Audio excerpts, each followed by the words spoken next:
Office for National Interior Security said that people were disappearing themselves, and that these people are actually not, there's nothing to worry about.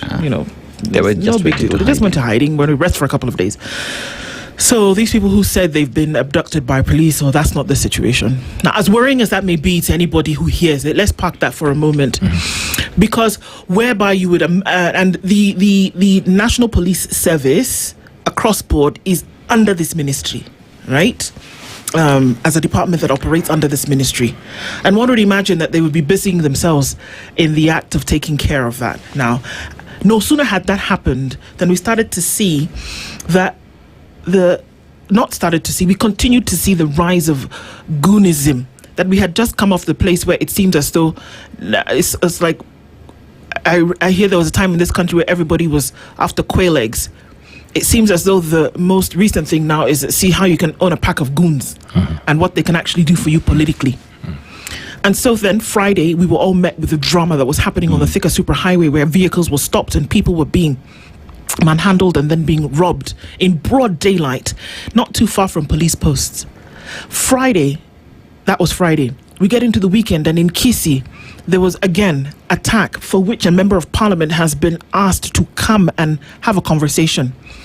That doesn't even take us too far from Kariokor, when a young man was killed in a vehicle and then thrown, or rather shot in a vehicle and then thrown and left on the side of the road to die, which he did.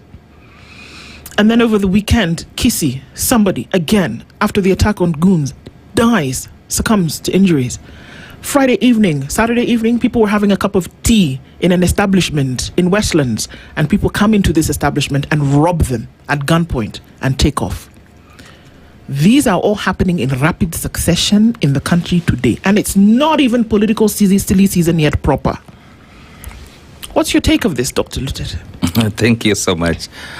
Chinua Achebe, in his book Things Fall Apart, talks about when the sender cannot hold. And that is exactly what is happening in this country.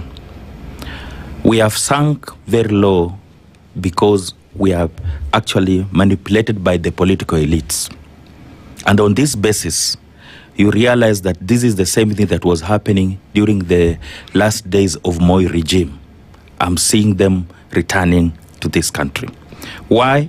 Because the government, when it realizes that it cannot sell its agenda, it has gone to bed with the goons. I'm saying this with a lot of authority because this very president came to the fore on the basis that he was going to dismantle the former regime's goons or squads that were there being used to maim and kill Kenyans. He actually promised that this will not happen.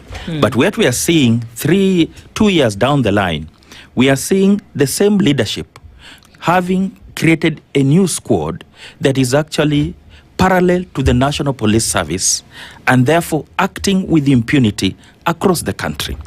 Those are just some of the examples you are highlighting. But then I'll give you very good examples from Nakuru.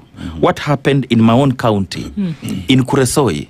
These are actually people dressing in jungle uniform who can actually, they don't take instruction from anybody except the governor, and they go on and maim or intimidate the rest. So we are sunk very low because the political leadership is losing ground, and the much they can be able to do, and which I think is going to be a strategy going forward, that they'll be intimidating their opponents. The major problem we now face is that the political leadership, especially the CS, has failed to rein in from the Watima Church to all those ones we have had in Kariobangi here, all the way to what is happening on Kalau, what happened in Malaba, what happened in Mbere, are consistent with the fact that the center cannot hold. Why? Because if there's a problem in terms of our security, Kenyans have lost trust in our own agencies. And I can take you back even to 2024 when Gen Z actually, when we had the Occupy Parliament. That tells you lack of trust. The same lack of trust now tends to portray an image that Kenyans need to prepare for the worst as we go into the real electioneering period come 2027. And what does this mean today? It basically means we have to arm and prepare ourselves for the worst, because the current leadership has left Kenyans on their own.